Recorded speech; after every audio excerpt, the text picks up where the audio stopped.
तो कल हम लोगों ने बात करी थी कि अगर हम किसी भी करंट कैरिंग कंडक्टर को एक यूनिफॉर्म मैग्नेटिक फील्ड में रखते हैं तो फोर्स लगता है I L cross B. L क्या होता था हमारे पास लेंथ वेक्टर, और लेंथ वेक्टर को याद करो क्या बोला था कि अगर यूनिफॉर्म मैग्नेटिक फील्ड है तो इनिशियल पॉइंट और फाइनल पॉइंट को टच करते हुए जो भी आपका डिस्प्लेसमेंट वेक्टर होगा वही लेंथ वेक्टर होगा। अरे हाँ ना बोलो, अरे बोलो भाई। तो एल क्रॉस बी जो भी लगने वाला I L cross B that will be the force. लेकिन अगर मैग्नेटिक फील्ड वेरी आ जाए तो हमें इंटीग्रेशन का यूज करना। बात समझ में आई? आज बहुत बेसिक सा एक क्वेश्चन कराता हूँ, आपको ध्यान से देखना। लेट्स से हम लोगों ने बोला कि ये मेरे पास एक कंडक्टर है बच्चों, ठीक। हमने बोला कि कोई भी मेरे पास एक इनफाइनाइट करंट कैरिंग वायर है और इसके डी सेपरेशन पे लेट्स से मैंने एक लेंथ एल लेंथ का एक कंडक्टर रख दिया और इसमें भी करंट फ्लो कर रहा है लेट्स से आई, ठीक बच्चों, आई करंट फ्लो कर रहा है। अब एक बार बताओ मुझे,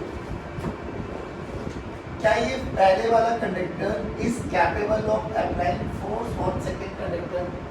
अभी अभी क्या रिजल्ट पड़ा था हम लोगों ने कि अगर हम एक करंट कैरिंग कंडक्टर को मैग्नेटिक फील्ड में रख देते हैं तो it will experience a force that is I L B sine theta.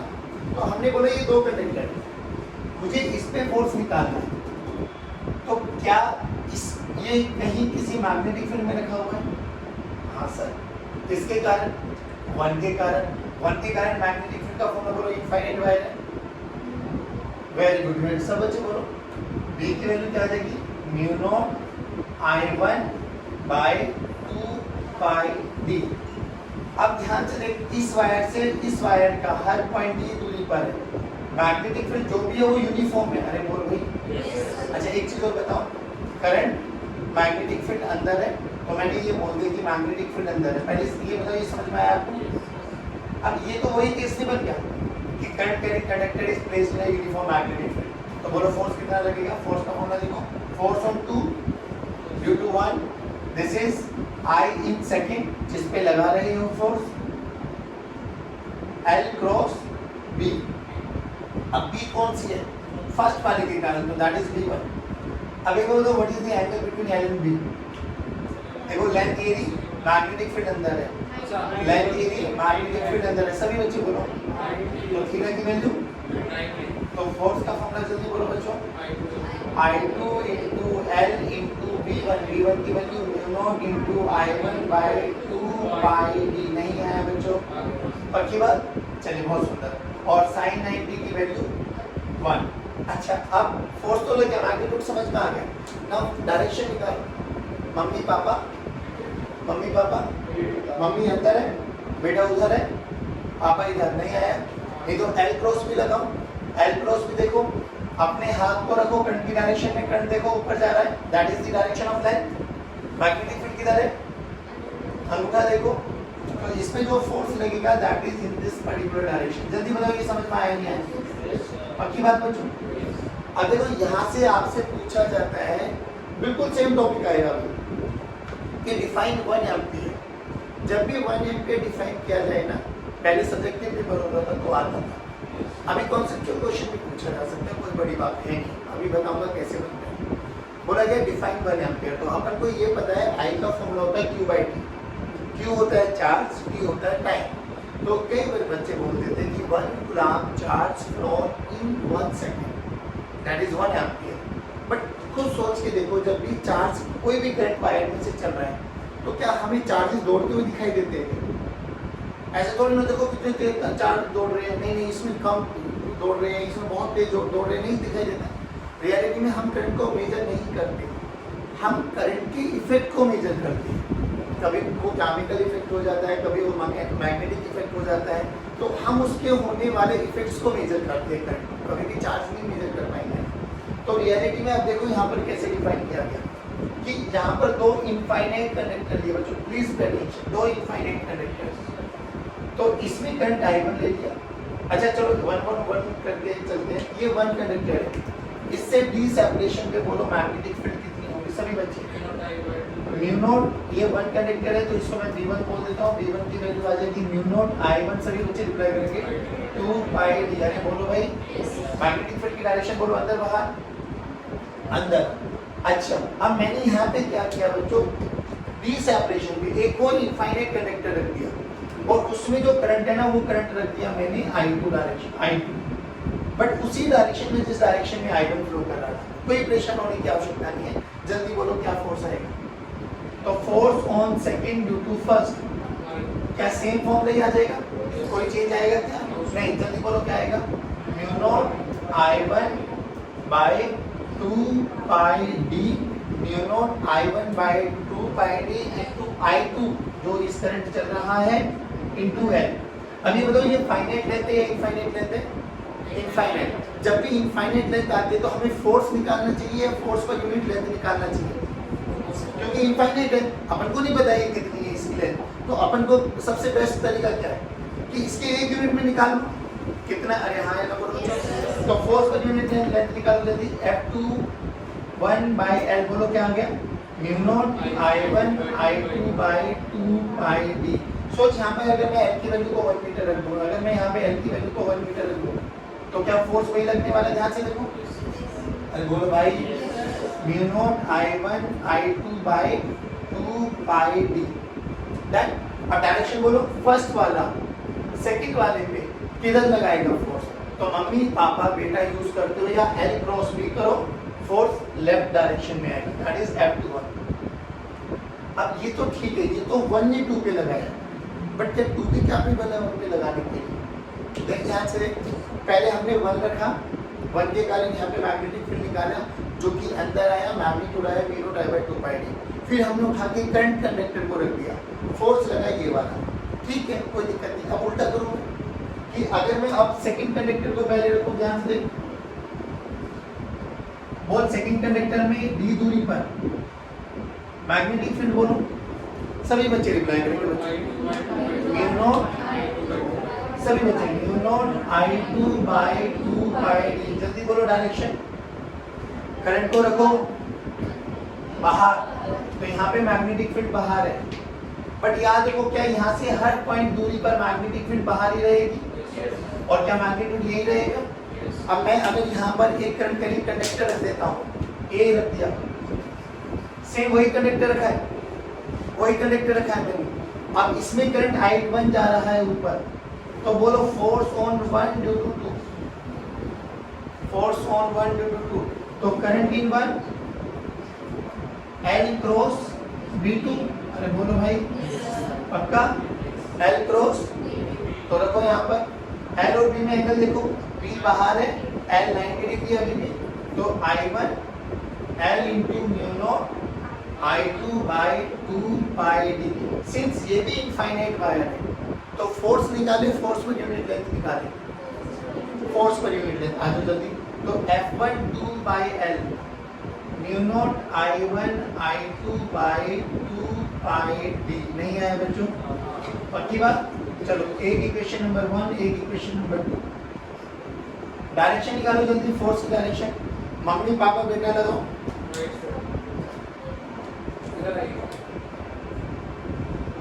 Current बाहर है, सॉरी मैग्नेटिक फील्ड बाहर है, करंट ऊपर है, फोर्स इधर लगा, नहीं आया तो इधर लगा F2 1 2। अब इधर देखो बच्चों, हाँ जी इधर देखिए, जब भी दो करंट कैरिंग कंडक्टर्स को आप पैरेलली रख देती हो तो उसमें करंट बहने वाला पैरेलल होता है। तो ध्यान से देख, 1 2 को खींच रही है, 2 1 को खींच रही है, तो क्या वो दोनों की दोनों wire they will attract each other? They will. अब याद कर, तूने ये बेसिकली ट्रांसमिशन लाइन होती है हमारे, जो हमारे घरों के बाहर लगी रहती है। अब तूने बहुत रेयर, बहुत देखा होगा, ये जनरली देखते हो आप लोग कि ऐसे ट्रांसमिशन लाइन होती है 3 3 4 4 लाइन, 1 2 3, और इनको होल्ड करने के लिए ना बीच में एक इंसुलेटर लगा देते हैं। इनमें भी लकड़ी, कोई भी इंसुलेशन वायर, कोई भी स्ट्रॉन्ग इंसुलेशन क्यों लगाते हैं?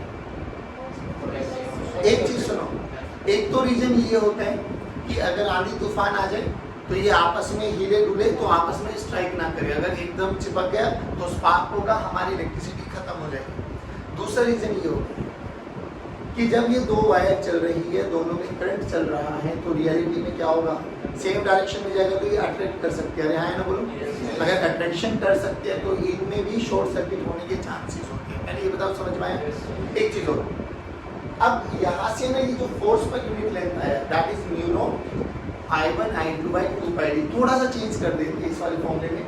ध्यान से देख, अगर इस फॉर्मूले में दोनों का देखो मैग्नीट्यूड सेम है, 1 और 2 को कंपेयर करो, मैग्नीट्यूड सेम है। अब ध्यान से देख, अगर मैं 2 से मल्टीप्लाई करूं, 2 से डिवाइड करूं, तो 2 into म्यू नॉट बाय नीचे बन गया 4 pi I1 I2 by d। अब ध्यान से देख, ये म्यू नॉट बाय 4 pi क्या है, 2 into 10 की पावर -7, तो 2 into 10 की power -7 I1 into I2 by d। अब मुझे कोई एक बच्चा बता सकता है कि I1 into I2 का प्रोडक्ट अगर मुझे 1 करना है तो क्या क्या पॉसिबिलिटी है। I1 into I2 का प्रोडक्ट, दो चीजों को मल्टीप्लाई करना है, A into B। मैं बोल रहा हूँ A into B का प्रोडक्ट 1 आना चाहिए, तो क्या पॉसिबिलिटी है, दोनों ही 1 होने चाहिए। हाँ, दोनों ही 1 होने चाहिए, है ना। अभी सुनो क्या बोला गया, यहाँ से बोला जाता है define 1 ampere. Please pay attention, define 1 ampere क्यों, क्योंकि हम फोर्स को इजीली मेजर कर सकते हैं। तो करंट के कारण ये दोनों वायर आपस में अट्रैक्ट करेंगी तो इनके बीच में लगने वाला फोर्स अपन मेजर कर सकते हैं। तो देखो क्या बोला गया कि अगर दो wire, current carrying wire 1 metre के सेपरेशन पे है, मुझे पता है ना, मैंने एक वायर ये रखी, एक वायर ये रख दी, दोनों को 1 मीटर की दूरी पे तो रख सकता हूँ।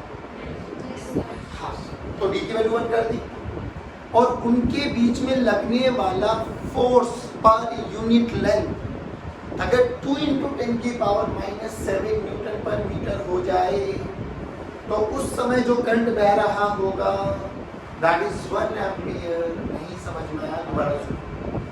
दो करंट कैरिंग वायर मैंने 1 मीटर के सेपरेशन पे रखी, यानी डी की वैल्यू मैंने 1 मीटर कर दी, और मैं ये कह रहा हूँ कि जिस भी मीटर से मैं चेक कर रहा हूँ फोर्स, अगर उस मीटर में रीडिंग आ गई 2 into 10 की पावर -7 न्यूटन पर मीटर, तो उस समय ये 2 into 10 की पावर -7 तो 1 मीटर बन चुका है, यानी I1 into I2 का प्रोडक्ट भी क्या है, अरे बोलो भाई, I1 into I2 का प्रोडक्ट भी 1 है, यानी उस समय जो करंट बह रहा होगा उन दोनों कंडक्टर में, क्या वो 1 एम्पियर होगा। बस ये 1 एम्पियर को डिफाइन किया गया। दोबारा बोलो कि अगर दो कंडक्टर्स को 1 मीटर के सेपरेशन पे रख देते हैं और उनके बीच में लगने वाला फोर्स पर यूनिट लेंथ 2 into 10 की पावर -7 न्यूटन पर मीटर हो जाए, तो उस समय जो करंट बह रहा होगा क्या वही 1 एम्पियर कहलाया जाएगा। अब एक चीज और सुनो, जैसे अभी तो अपन लोगों ने ये देखा कि दोनों कंडक्टर्स में पैरेलल करंट मूव कर रहा है in upward direction, in same particular direction, तो अपन ने बोला देख लिया करंट टीचर, सोच मैं इसको 1 को ऊपर रखूं, इसको नीचे रखूं, तो अब क्या होगा, आप रिपेयर करेगा। थोड़ा सा मैं आइडिया लगा देता हूँ, ध्यान से सुनना। इधर देख, पहले इसके कारण मैग्नेटिक फील्ड अंदर, अभी करंट नीचे जा रहा है, तो मम्मी, बेटा, पापा, यानी जो फोर्स इधर लग रहा था क्या वो फोर्स अब रिवर्स में आ गया। अभी सेकंड केस है, ध्यान से सुनना। मान लीजिए फोर्स की डायरेक्शन ये आ गई, अब ये एफ डैश बोल दिया मैंने, तो इसमें करंट नीचे जा रहा है। अगर करंट नीचे जा रहा है तो क्या मैग्नेटिक फील्ड अंदर बनेगी। अगर मैग्नेटिक फील्ड अंदर बनेगी तो देख लगा फोर्स, मम्मी, पापा, बेटा, तो इस पे फोर्स इधर लगा। ध्यान से सोच, इसमें करंट ऊपर जा रहा है, इसमें करंट नीचे जा रहा है, तो ये इसको राइट धक्का मारे, ये इसको लेफ्ट धक्का मारे, क्या they will repel each other, they will. ये अपने दिमाग में बैठा लो कि अगर दो पैरेलल वायर्स हैं, दोनों में करंट सेम डायरेक्शन में जा रहा है तो दे विल अट्रैक्ट, अगर अपोजिट डायरेक्शन में जा रहा है तो they will repel each other. बोलो इतना समझ में आया क्या। यहाँ से 1 एम्पियर भी आगे समझ में, और क्या ये फोर्स पर यूनिट लेंथ आप याद रखोगे, I1 I2 by 2 pi d। What is d, दोनों के बीच का separation, what is I1 I2, उन दोनों कंडक्टर्स में बहने वाला करंट। जल्दी बताओ इतना समझ में आएंगे, पक्की बात। हाँ मेरे विद्यार्थियों, मान लो मैग्नेटिक फील्ड यूनिफॉर्म है, भाई जल्दी जल्दी करना प्लीज। मैग्नेटिक फील्ड यूनिफॉर्म है और मैंने इसमें square loop, current carrying square loop को रख दिया। मान लो करंट ऐसे फ्लो कर रहा है साइड ए, तो बोलो कितने कंडक्टर्स मान के चलो, 4। फोर्स निकालो, जल्दी जल्दी बोलो, फोर्स निकालो। कंडक्टर 1 I L P क्या एक current carrying conductor magnetic field में रखा हुआ है? फोर्स का फॉर्मूला आई एल बी। देख ध्यान से, देख देख देख देख देख देख देख आई एल, फोर्स इधर लगेगा, कोई नहीं इधर देख लो, आगे 1 by 1 कर लो। F1 इसमें देखो L क्रॉस B ऊपर, परफेक्ट भाई साहब, कितना ज्ञान हो यार तुम लोगों। इधर देख, डन, करंट नीचे, डन, लो भैया। और इसमें चुपचाप बोल दो पहली बात, फोर्स का मैग्नीट्यूड बोलो, I L B sine theta. तो what is the angle between L and B? L and B, L and B, L and B. तो ये तो डायरेक्ट है, I into L into B कर दो। बी मैग्नेटिक फील्ड यूनिफॉर्म आके चल रहे हैं अपन, तो इंटू आई इंटू ए इंटू बी, आई इंटू ए इंटू बी, आई इंटू ए इंटू बी, आई ए इंटू बी। जल्दी बताओ, net force, net force zero, net force अभी ऊपर वाले को नीचे वाला मारेगा, लेफ्ट वाले को राइट वाला मारेगा, तो F net, F net, F net, F net. इधर 5 न्यूटन लग रहा है, इधर भी 5 न्यूटन लग रहा है, तो बताओ मैं किधर जाऊंगा? एक इधर लगा रहा है 10 न्यूटन, एक इधर लगा रहा है 10 न्यूटन, तो मैं किधर जाऊंगा? तो net force, force vector quantity होते, स्केलर होते बच्चों, वेक्टर होते, तो डायरेक्शन बहुत इंपॉर्टेंट रोल में आएगी ना। बहुत सुंदर बेटा, आ जाओ इधर देखो ध्यान से। अब आप 2 मिनट सुनो। मान लो ये करंट कैरिंग कंडक्टर है, यहां से L दूरी पर मैंने करंट कैरिंग कंडक्टर रख दिया,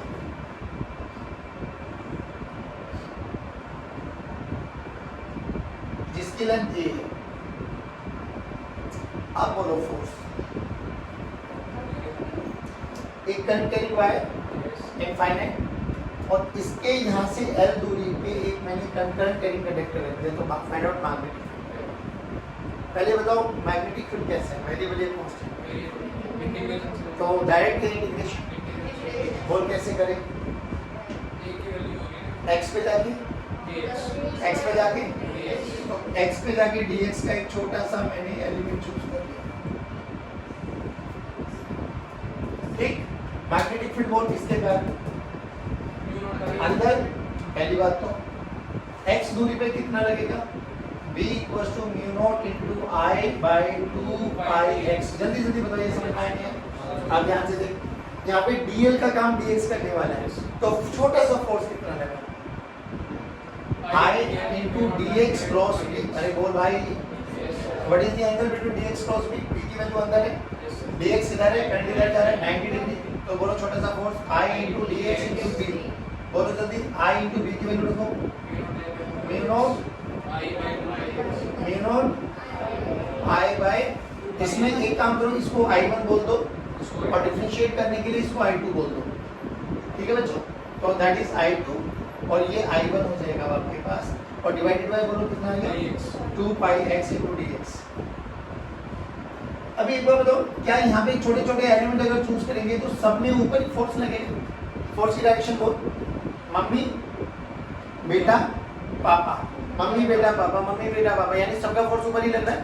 अरे बोल भाई, तो कब इंटीग्रेट करो, यू गेट द आंसर। जल्दी बोलो इंटीग्रेशन की लिमिट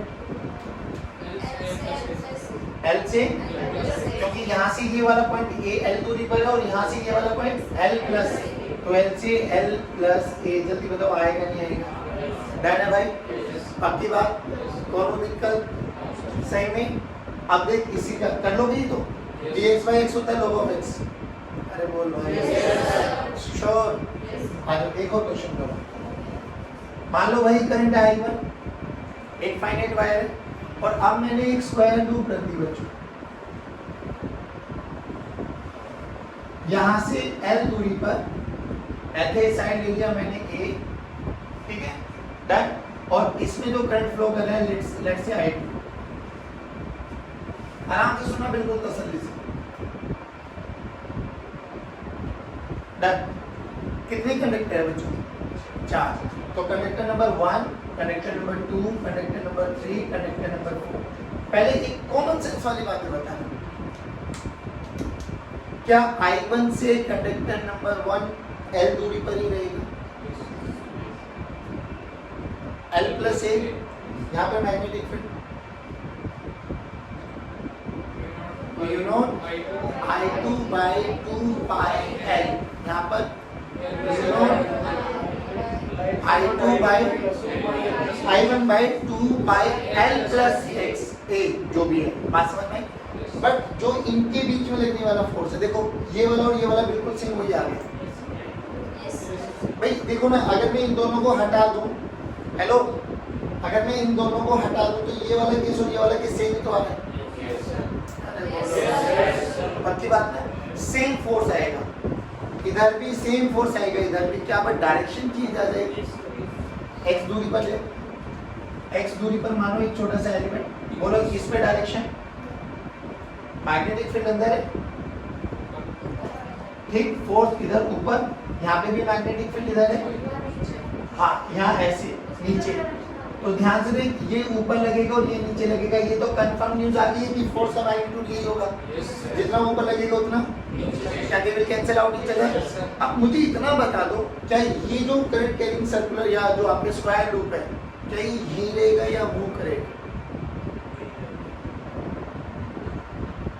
अभी अभी एक रिजल्ट पढ़ा था अपन लोगों ने, देखो ध्यान से, ये तो फोर्स नेट जीरो हो गए, इनका तो कोई रोल ही नहीं है। अब ध्यान से देख, इसमें भी करंट ऊपर बह रहा है, इसमें भी करंट ऊपर बह रहा है, तो क्या they will attract each other? इसमें करंट ऊपर बह रहा है, इसमें करंट नीचे आ रहा है, क्या they will repel each other? तो सुनो तो सही, ये वाला फोर्स इधर लगेगा, ये वाला फोर्स इधर लगेगा, इसको F1 बोल दूं, इसको F3 बोल दूं, बताओ F1 और F3 में कौन ज्यादा होगा? F1। तो क्या ये टुवर्ड्स द वायर आ जाएगा? कितना फोर्स लगेगा, क्या वो निकाल सकते हो? अरे बोलो भाई, माइनस कर देना, that will be your answer. नहीं आया, ऐसे क्वेश्चंस पूछेगा। एक छोटा सा क्वेश्चन, जैसे अभी ये था हमारे पास, मुझे एक डायरेक्ट आंसर बताना। मान लो मैंने मैग्नेटिक फील्ड में ये सर्कुलर कॉइल रख दी, और इस वाले फॉर्मूले का ना आप डायरेक्ट बड़े लॉजिकल, मतलब बहुत बेसिक सा लॉजिक लगा के भी आंसर दे सकते हैं। छोड़ो उसके साथ कोरिलेट करा दो, इसका बताओ, कैरिंग कंडक्टर आई है, मैग्नेटिक यूनिफॉर्म मैग्नेटिक फील्ड में रख दिया, बताओ नेट फोर्स, नेट फोर्स इसमें कितना लगा नेट फोर्स? इसमें कितना होगा? और कॉमन सेंस भी कहता है, क्योंकि याद करो I L क्रॉस B लगाते हुए आपको बोला था कि अगर मैग्नेटिक फील्ड यूनिफॉर्म है तो L आपका डिस्प्लेसमेंट वेक्टर है। डिस्प्लेसमेंट बोल 0 क्रॉस y, डिस्प्लेसमेंट बोल 12 वेक्टर, फोर्स नहीं आया आपके पास। यूनिफॉर्म मैग्नेटिक फील्ड में ये फोर्स निकालना सिखा दिया, वेरिएबल मैग्नेटिक फील्ड है तो इंटीग्रेशन भी करना सिखा दिया। कल भी आपको 2 न्यूमेरिकल करके दिखाए थे इंटीग्रेशन के, वेरिएबल मैग्नेटिक फील्ड के। क्या आप लोग ये क्वेश्चन कर सकते हैं? बाकी बात थोड़ा सा प्रैक्टिस करना, आप आए बोलो इतना आए, आगे बढ़े। अभी हम बात कर रहे थे फोर्स के बारे में, अब हम बात करेंगे टॉर्क के बारे में। लेकिन टॉर्क को पढ़ने से पहले अपन को पढ़ना है मैग्नेटिक डायपोल मोमेंट। याद करो, अभी शायद हम लोगों ने एक फॉर्मूला पढ़ा था, नहीं अभी नहीं पढ़ा, पर हमने इलेक्ट्रोस्टैट्स में एक फॉर्मूला पढ़ा था टॉर्क का। जल्दी बोलो क्या पढ़ा था? P cross E, P E sin theta, P E sin theta. P क्या होता था? Electric dipole moment. क्या होता था?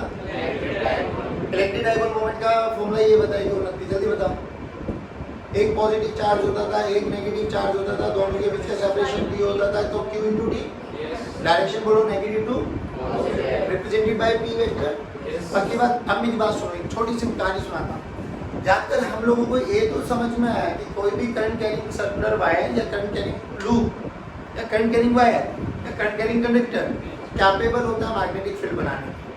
अब एक बार बताओ, हालांकि हम लोगों ने मैग्नेटिक फील्ड लाइंस पढ़ ली है, वैसे तो नॉर्थ से निकलती है साउथ की तरफ जाती है, पढ़ लिया ना?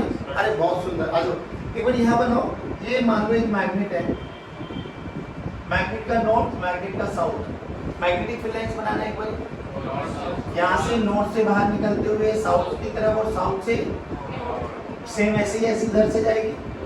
अरे सारे बोलो भाई, पक्का? बहुत सुंदर बेटे, चलो। और ये मैग्नेटिक फील्ड लाइंस, अभी तुम्हें अगर समझ में आए तो क्या ऐसे मैग्नेटिक फील्ड लाइंस मैंने कल भी बनानी सिखाई थी? नहीं सिखाई थी? इधर देखो, मान लो ये हॉरिजॉन्टल में एक रिंग रखती, और इसमें ये करंट फ्लो कर रहा है, करंट फ्लो कर रहा है तो मैग्नेटिक फील्ड की डायरेक्शन बोल ऊपर। अरे बोलो भाई, यानी जो ये करंट कैरिंग कॉइल है ना बच्चों, ये करंट कैरिंग कॉइल भी एक मैग्नेट की तरह बिहेव करने वाले है, जिसका नॉर्थ पोल किधर है, तो साउथ बोलो। तो रियलिटी में हम इसको ऐसे रिप्रेजेंट कर सकते हैं बच्चों, ऐसे नॉर्थ और इधर, और ऊपर नॉर्थ पोल है, मान लीजिए ऐसे मैग्नेटिक लाइंस निकलने वाली है। यानी एक चीज समझ में आ गया बस इन डायग्राम्स को देखते हैं कि आप एक करंट कैरिंग कॉइल और एक bar magnet, ditto parallel equivalent है। देखो मैग्नेटिक फील्ड का स्ट्रक्चर डिट्टो सेम है। अब जब हम इस बार मैग्नेट के बारे में चर्चा करेंगे ना, हालांकि पूरा डिटेल में बताऊंगा, बट जो कि हम लोग ने इलेक्ट्रिक डाइपोल मोमेंट पढ़ चुके हैं तो हमको थोड़ा बहुत बेसिक आइडिया है। वहां पर हम क्या करते थे, जल्दी बोलो। एक पॉजिटिव चार्ज होता था, एक नेगेटिव चार्ज होता था, दोनों के बीच का सेपरेशन d होता था, तो डाइपोल मोमेंट होता था q * d। अरे बोलो भाई, डायरेक्शन होती थी नेगेटिव टू। बच्चों सेम है ऐसे जब भी अपन मैग्नेटिक के बारे में बात करेंगे तो जैसे यहाँ पर चार्ज होता है ना, मैग्नेट में होती है पोल स्ट्रेंथ। क्या होती है बच्चों, नॉर्थ पोल की भी और साउथ पोल की भी। वैसे हम लोग ऐसे इक्विवेलेंस जब कराएंगे ना, याद करना ध्यान से, जब भी हम लोग अर्थ मैग्नेटिज्म स्टार्ट करेंगे, अर्थ मैग्नेटिज्म में हम 8 से 9 डेरिवेशन है जो डिट्टो इलेक्ट्रोस्टैटिक्स में पढ़े थे। थोड़ा छोटा कन्वर्जन है वो मैं बताता रहूँगा कि वहाँ पे जो E होता था वो यहाँ पे B होने वाला है, जो वहाँ पे P होता था वो यहाँ पे कैपिटल M होने वाला है, जो वहाँ पे Q होता था वो यहाँ पे स्मॉल m होने वाला है। वहाँ पे Q क्या होता था, चार्ज, और यहाँ पे स्मॉल m क्या होता है, पोल स्ट्रेंथ। सारे बोलो भाई प्लीज, पोल स्ट्रेंथ क्या होता था। अब देखो ये नॉर्थ की पोल है, पोल स्ट्रेंथ है, और ये साउथ की पोल स्ट्रेंथ है। रियलिटी में मैग्नेट की दो लेंथ होती है, एक जिसको हम बोलते हैं ज्योमेट्रिकल लेंथ, एक जो होती है हमारे पास magnetic length. Magnetic length geometrical length से थोड़ी सी छोटी होती है और इसका रेशियो होता है 0.84 समथिंग करके कुछ। तो ये देखो, ये नॉर्थ जो मैग्नेटिक नॉर्थ है, जो pole strength of north pole है, वो एक पॉजिटिव की तरह ट्रीट करेगा और ये एक नेगेटिव की तरह ट्रीट करेगा।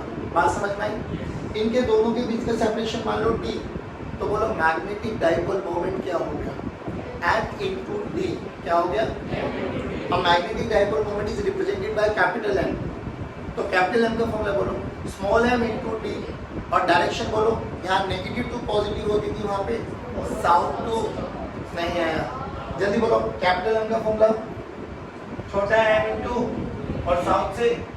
अभी इधर आओ बच्चों, याद करो अभी अभी हम लोगों ने एक्सिस वाला फॉर्मूला पढ़ा था कि करंट कैरिंग कॉइल की एक्सिस पर v0 I into r² / 2 into r² + x² की पावर 3/2। और जब हमने वो काटा पीटी नहीं किया था तो ऊपर NIA भी बना था। NIA बोला था हम लोगों ने मैग्नेटिक डाइपोल मोमेंट। अब सुनो, ये मैग्नेट की पोल स्ट्रेंथ माने मैग्नेट का डाइपोल मोमेंट हम इससे निकालेंगे, लेकिन करंट कैरिंग कॉइल के कारण कैसे निकाला जाए, तो इसका सिंपल सा फॉर्मूला है I into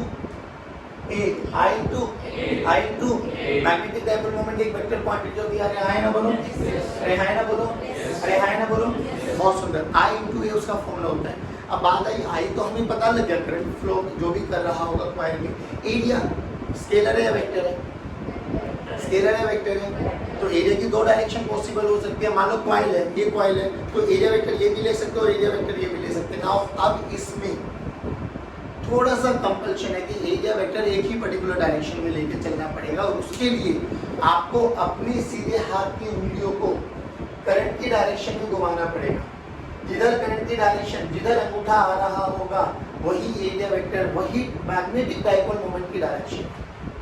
इधर देख, मैग्नेटिक डाइपोल मोमेंट की डायरेक्शन किधर है, साउथ से, साउथ से। बेसिकली मैं कह सकता हूँ ऊपर की तरफ। अरे बोल भाई, अगर यहाँ पे मेरे से पूछा जाए कि कैलकुलेट मैग्नेटिक डाइपोल मोमेंट, चलो कोई नहीं। हाँ बच्चों, यहाँ पे देखो एक बार कंपेयर करो, मैग्नेटिक डाइपोल मोमेंट की डायरेक्शन साउथ से, बेसिकली ऊपर की तरफ। क्या ये और ये दोनों इक्विवेलेंट बताए थे, बट वहाँ पे तो मैग्नेट रखी हुई थी, यहाँ पे तो एक करंट कैरिंग कॉइल है, करंट कैरिंग कॉइल है, तो इसका magnetic moment, magnetic dipole moment तो मैं निकाल सकता हूँ I into A। बोल I कितना है, I एरिया कितना, पाई आर स्क्वायर। अरे बोल भाई, तो I into pi r square, उसका कैपिटल M आ गया, डायरेक्शन। तो अब इसका एरिया वेक्टर ऊपर भी हो सकता है और अब इसमें एक ही डायरेक्शन लेके चलेगा, कौन सी, अपने सीधे हाथ की उंगलियों को करंट की डायरेक्शन में घुमाओ, घुमाओ ऊपर।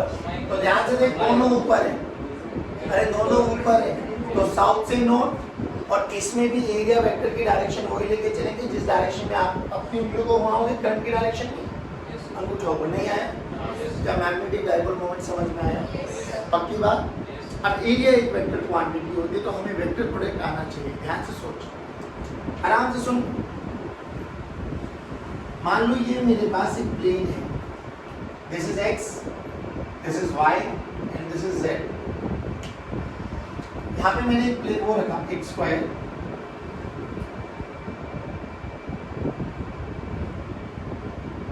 ठीक, एक साइड है 5, ये एंगल है 37। अगर ये 5 है 37 है, आराम से सुनो, तो ये कोऑर्डिनेट्स क्या बनेंगे? कितना बन गया? 5 cos 37, 5 cos 37 बोले तो 4/5, 5 को हमारा 4, और ये बन गया हमारा sin 37 3/5, यानी ये कोऑर्डिनेट्स बन गए हमारे 4, 0, 3। अरे बोलो भाई, ये कोऑर्डिनेट बन गए हमारे 0, 5, 0 नहीं आया बच्चों। मान लो इधर करंट है, करंट ऐसे फ्लो कर रहा है, बोला calculate dipole moment of this, calculate dipole moment. Area एक वेक्टर क्वांटिटी है बच्चों, यस सर। तो किसी का भी एरिया निकालने का, इधर देख लो भाई 2 मिनट के, ए बी सी डी, ठीक, एरिया निकालने का ए बी वेक्टर अगर मुझे पता है और मुझे ए बी वेक्टर पता है, since this is dot cross product क्योंकि वेक्टर क्वांटिटी है, तो मुझे एरिया क्या निकालना है? A B vector cross A D vector. अब बात ये आती है क्या यहाँ पर ये तो ओरिजिन है 0,0, ना भी देता तो तुम्हें कल समझ में आना चाहिए। तो क्या इसका पोजीशन वेक्टर मुझे पता है? हाँ, बोल कितना? 4i cap plus 3k cap. इसका पोजीशन वेक्टर बोलो 5j कैप। नहीं आया बच्चों? क्या इन दोनों का क्रॉस प्रोडक्ट आता है मुझे? क्या वही मेरा एरिया वेक्टर बन जाएगा? तो चलो एरिया वेक्टर जल्दी बोलो, 4i plus 3k cross 5j। ध्यान से देखो, i cross j 20, i cross j बोले तो k क्या है? i क्रॉस j बोले तो k क्या है? Plus 3 into 5 15, k cross j minus sign, sure minus sign, बहुत बढ़िया माइनस साइन। तो ये हमारा बन गया 20 k कैप माइनस 15 i। ये तो एरिया वेक्टर आया बाबा। क्या एरिया वेक्टर को i के साथ मल्टीप्लाई करते क्या वही डाइपोल मोमेंट आ गया? मैग्नेटिक डाइपोल मोमेंट आ गया। तो बोल कितना? i की वैल्यू i रख लो, तो कैपिटल M का फॉर्मूला आ गया i into area vector. Area vector बोलो जल्दी, i into 20 k cap minus 15 i cap. जल्दी बोलो, i नहीं है। अच्छा न्यूमेरिकल है अनडाउटेडली, बट इसमें देखो बेसिक कुछ है ही नहीं। अगर मुझे एरिया निकालना नहीं आया फिर तो मैं कोई न्यूमेरिकल कर ही नहीं पाऊंगा। हाँ, फॉर्मूला मुझे पता होगा i इनटू ये होता है, but how to calculate it? एक और क्वेश्चन कराओ अच्छा सर, पक्की बात। उसको बोलते हैं लैपटॉप प्रॉब्लम। क्या बोलते हैं? लैपटॉप खोला है कभी? कैसे बताऊं? एक स्लाइड ऊपर चली जाती है और एक इधर। विजुअलाइज कर इसको, मैं थोड़ा एक्सप्लेन करता हूँ, बाद में आप लोगों को करके दिखाऊंगा। स्टार्टिंग में आप करेंगे। देख सोच, ये एक्स एक्सिस है बेटे, जिस भी रूम में बैठे हुए हो ना, एक कॉर्नर को पकड़ लो, एक एक्स एक्सिस, एक वाई एक्सिस और ये जेड एक्सिस। अब जो लैपटॉप खोलते हो आप लोग तो रियलिटी में कुछ ऐसा दिखाई देगा, ये डन। अब ध्यान से देख, इसमें जब रखोगे ना, एक साइड ऊपर रखो, यानी बेसिकली ये एक्स और वाई, तो upper part X Y plane में रख दो और lower part X Z plane में रख दो, डन। और ये एक स्क्वायर लूप मान लो, ऐसे करके, ऐसे लूप है ऊपर गई है, तो इसमें करंट फ्लो करेगा। डायग्राम बना देता हूँ, तो ऐसे करके ऐसे करके ऐसे करके ऐसे करके ऐसे करके ऐसे करके करंट फ्लो कर रहा है। बोला जाए नेट मैग्नेटिक डाइपोल मोमेंट करते, ठीक है? समझ में आया? क्या करना है? Net magnetic dipole moment. बात समझ में? डायग्राम बनाता हूँ, शायद मुझे थोड़ा सा विजुअलाइज हो जाए। अच्छा, वाई माना, ये एक्स माना और ये, अब बोलो क्या बोला? लैपटॉप खोलो, तो ये ओरिजिन, तो एक इसमें आएगा और एक ऐसे आएगा।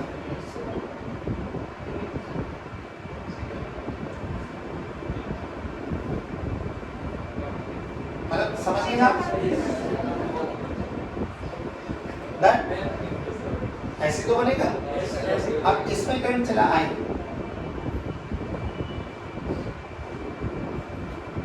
आई करंट मान लो ये साइड मान लो,